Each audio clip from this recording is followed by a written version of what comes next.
Assalamualaikum warahmatullahi wabarakatuh. Selamat bergabung kembali teman-teman di channel Aryobi.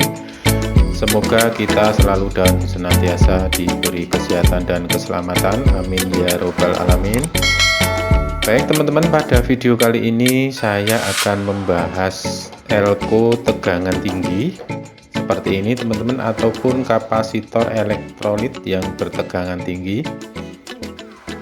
yang sering diaplikasikan pada driver lampu LED semacam ini, ataupun kadang juga diaplikasikan pada lampu LHE ataupun lampu CFL.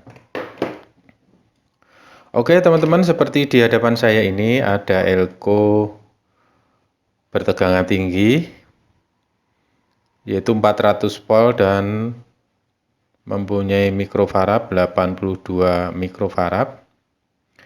Nanti akan kita kupas bagaimana ciri-ciri kapasitor bertegangan tinggi, lantas ciri-ciri kerusakannya seperti apa, dan bagaimana cara mengganti, dan dampak ataupun akibat kerusakan dari elko ataupun kapasitor tegangan tinggi ini dampaknya seperti apa pada rangkaian driver ataupun pada lampu. Nanti akan kita kupas satu persatu. Baik teman-teman, kita mulai.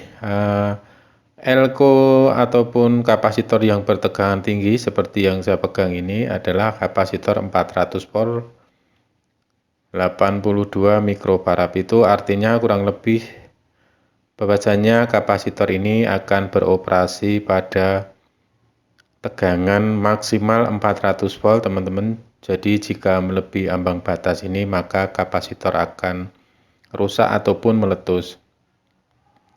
Sedangkan 82 mikrofarad artinya kapasitasnya, jadi kapasitor ini mempunyai kapasitas 82 mikrofarad.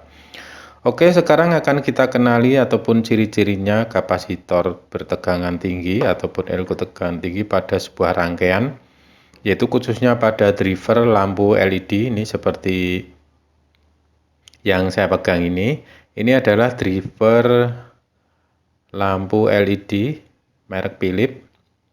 Ciri-ciri kapasitor bertegangan tinggi ataupun elko bertegangan tinggi teman-teman bahwasanya akan selalu terkait dengan dioda bridge ataupun dioda jembatan, yaitu suatu dioda pengubah dari arus AC menjadi DC. Jadi fungsi kapasitor tegangan tinggi ini sebagai penampung ataupun muatan listrik sementara sebelum masuk ke driver.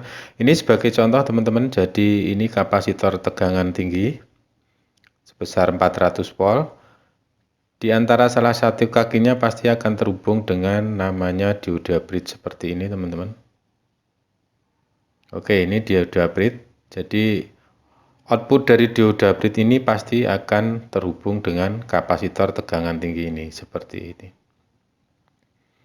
Di samping itu juga pada lampu CFL ataupun LHE, drivernya juga menggunakan kapasitor tegangan tinggi seperti ini teman-teman.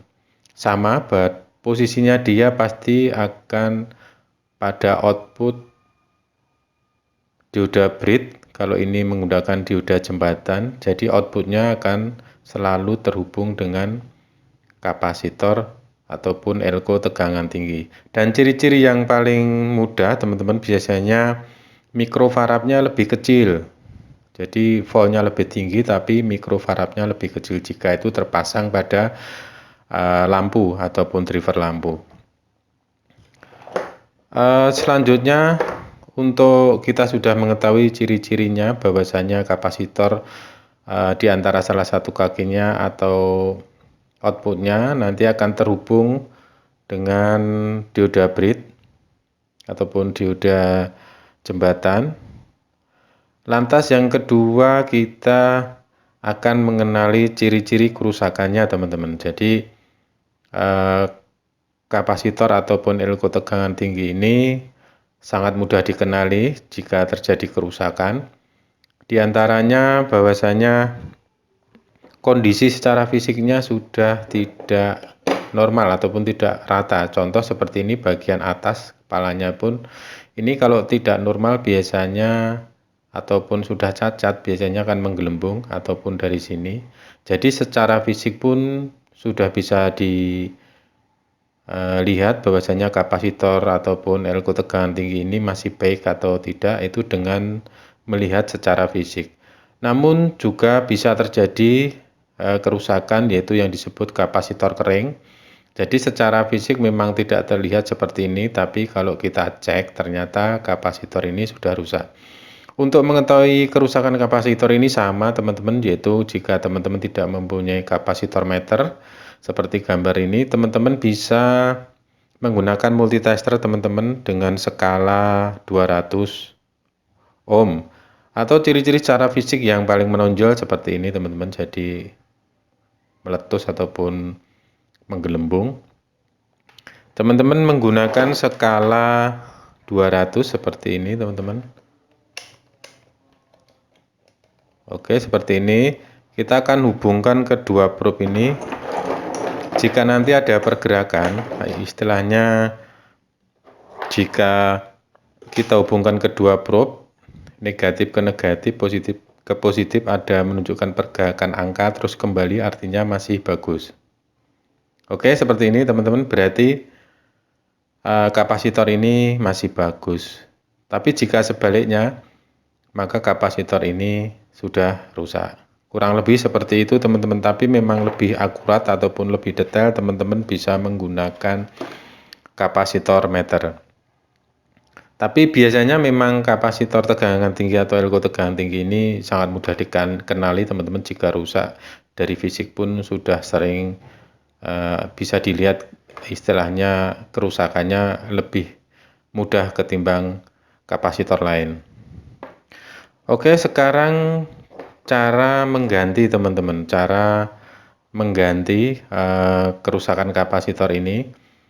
Karena kapasitor ini berpolaritas, yaitu negatif dan positif, tentunya dalam kita mengganti kerusakan, otomatis tentunya kita juga harus memperhatikan polaritasnya. Kalau terjadi kesalahan, pasti trafo ini kapasitor ini pasti akan meletus ataupun rusak.